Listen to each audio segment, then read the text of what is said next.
کہ یہی ایک صحابی ہے جو اپنے باپ سے صرف 11 سال چھوٹے تھے. ذرا سوچیں. تو حضرت عبداللہ بن عمرو بن العاص رضی اللہ تعالی عنہ بہت ہی عبادت گزار، رات بھر قرآن پڑھتے، تہجد پڑھتے اور دن بھر روزہ رکھتے تھے. دن بھر روزہ رکھتے تھے، رات بھر عبادت کرتے تھے. ان کی شادی ہو گئی. اس کے باپ نے حضرت عمرو بن العاص نے ان کی شادی کروا دی. شادی کرنے کے بعد وہ ایک دن اپنے بہو کے پاس آئے اور اپنے بہو کے پاس آ کر کے کہنے لگے کہ بہو یہ بتاؤ کہ میرا بیٹا کیسا آدمی ہے، یا تمہارا شوہر کیسا آدمی ہے، عبداللہ کیسا آدمی ہے. تو اس کی بیوی کہتی ہے کہ وہ آدمی تو بہت اچھا ہے لیکن شوہر اچھا نہیں ہے. آدمی بہت اچھا ہے، بہت نیک ہے، بہت پرہیزگار ہے، بہت تہجد گزار ہے، لیکن وہ شوہر اچھا نہیں ہے. اس کا باپ اشارہ سمجھ گئے. وہ فوراً نبی کریم صلی اللہ علیہ وسلم کے پاس تشریف لے گئے اور کہا کہ ایسی ایسی بات ہے، عبداللہ رات بھر نمازیں پڑھتا ہے، قرآن پڑھتا ہے، دن بھر روزہ رکھتا ہے. نبی کریم صلی اللہ علیہ وسلم نے عبداللہ کو بلایا اور کہا کہ عبداللہ ادھر آؤ. کہا کہ کیا تم دن بھر روزہ رکھتے ہو؟ کہا کہ ہاں. کیا تم رات بھر جاگ کر کے اللہ کی عبادت کرتے ہو، تہجد پڑھتے ہو اور قرآن پڑھتے ہو؟ کہا کہ ہاں.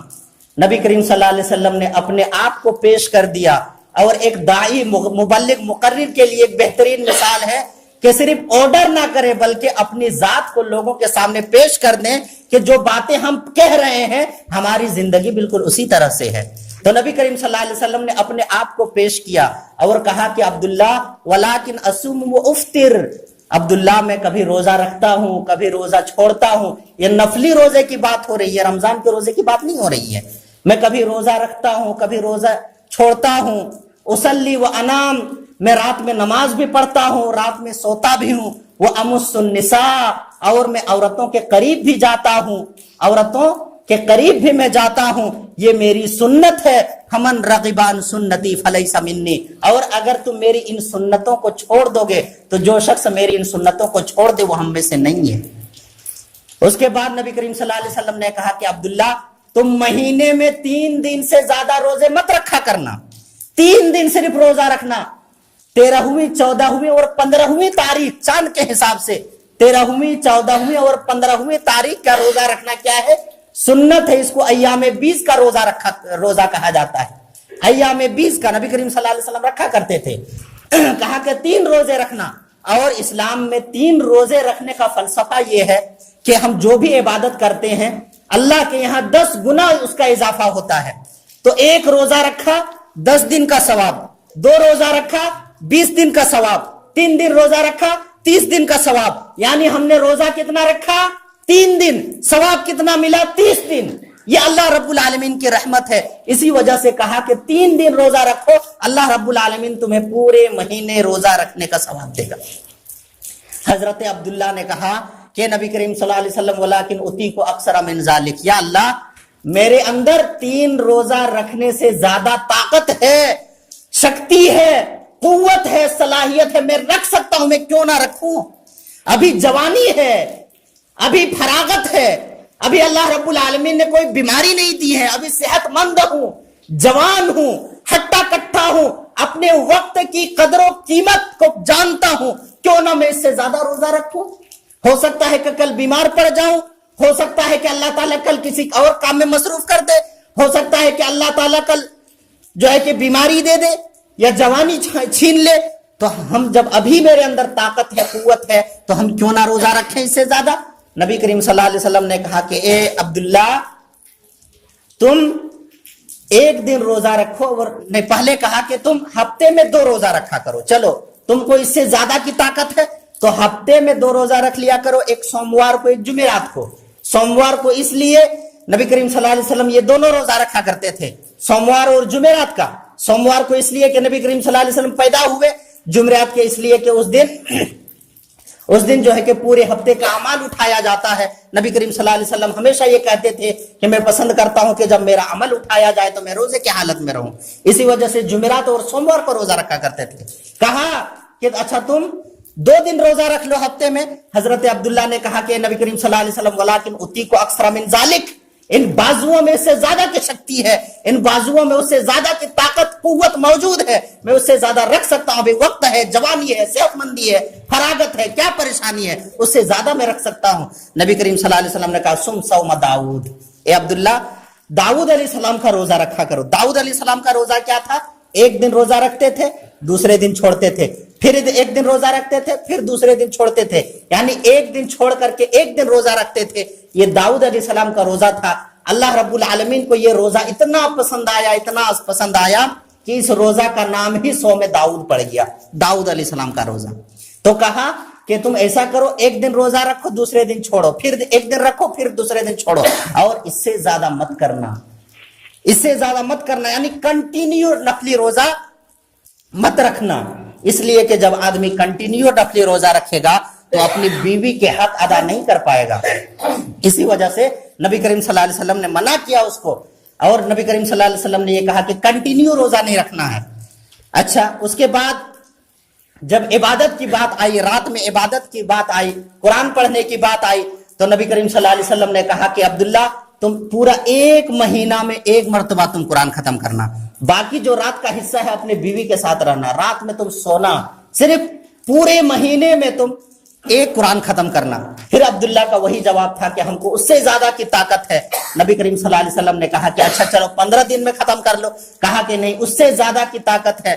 تو نبی کریم صلی اللہ علیہ وسلم نے کہا کہ 3 دن میں ایک قرآن ختم کرو, لیکن یاد رکھو اب اس سے زیادہ مت بڑھنا آگے. 3 دن میں ایک قرآن ختم, مطلب ایک دن میں 10 پارہ. ہے کسی کے اندر ہمت, جرت, کس کے اندر یہ ہمت ہے ایک دن میں 10 پارہ قرآن پڑھے؟ لیکن حضرت عبداللہ بن عمرو بن العاص ایک دن میں 10 پارہ قرآن پڑھتے تھے, اور روزہ ایک دن رکھا کرتے تھے, ایک دن چھوڑا کرتے تھے. نوجوانوں شرم آنی چاہیے. یہ واقعات کیوں بیان کر رہا ہوں؟ تاکہ وقت کی قدر و قیمت کو سمجھو, اپنی جوانی کی قدر و قیمت کو سمجھو, فراغت کی قدر و قیمت کو سمجھو, صحت مندی کی قدر و قیمت کو سمجھو. اللہ نے بیماری نہیں دی, یہ بھی نعمت ہے. اللہ نے خوشحال رکھا, یہ بھی نعمت ہے. اللہ نے جوانی دی, یہ بھی نعمت ہے. ان نعمتوں کی قدر کرو. آج ہماری جوانی واٹس ایپ, فیس بک, سوشل میڈیا, یوٹیوب, انہی چیزوں کی نظر ہو چکی ہے. اور ابھی ٹک ٹاک آیا ہے, نوجوان جانتے ہوں گے, اور نہ جانے کیا کیا کیسا کیسا گیم اور کیسے کیسے سوشل ویب سائٹس آ رہے ہیں, جس میں سے ہمارے نوجوانوں کی جوانیاں بیت رہی ہے, گزر رہی ہے. انہیں ایمان کے بارے میں کچھ پتا نہیں ہے, اللہ کے بارے میں پتا نہیں, رسول کے بارے میں پتا نہیں, اسلام کے بارے میں پتا نہیں. تو میرے دوستوں اور بزرگوں, اپنے ایمان کو تازہ کریں. یہ رمضان جو آ رہا ہے, اس رمضان کو قدر کریں, اس رمضان کی قدر کریں, اس رمضان کی قدر کریں, اس کی اہمیت کو سمجھیں. آخر میں اللہ رب العالمین سے دعا ہے کہ اللہ تعالی ہم تمام لوگوں کو ان باتوں پر عمل کرنے کی توفیق عطا فرما. یا اللہ, جو باتیں ہم نے کہی ہیں سب سے پہلے مجھے ان باتوں پر عمل کرنے کی توفیق عطا فرما. اس کے بعد تمام سامعین کو ان باتوں پر عمل کرنے کی توفیق عطا فرما. یا اللہ, اس رمضان میں تمام رمضان کے روزوں کو ہم لوگوں کو ایمان اور احتساب کے ساتھ رمضان کے روزے رکھنے کی توفیق عطا فرما. یا اللہ, ہم میں سے جو قرض دار ہیں اس کے قرضے کو ادا کرنے کی صورت پیدا کر دے. یا اللہ, ہم میں سے جو بیمار ہیں اس کی بیماری کو دور کر دے. یا اللہ, ہم میں سے جو تنگ دست ہیں اس کی تنگ دستی کو تو دور فرما دے. یا اللہ, ہماری جو بھی تھوڑی بہت ٹوٹی پھوٹی عبادتیں ہیں, ان عبادتوں کو تو قبول فرما لے. ہمیں نیک اعمال کرنے کی توفیق عطا فرما. یا اللہ, جب تک ہم زندہ رہیں ہمیں دین اسلام پر زندہ رکھ, اور جب ہمارا خاتمہ ہو تو خاتمہ بالخیر ہو. تقبل یا رب العالمین. بارک اللہ لنا ولکم فی القرآن العظیم, ونفعنا وإیاکم بالآیات والذکر الحکیم. انہ تعالی جواد کریم ملک بالرؤوف الرحیم.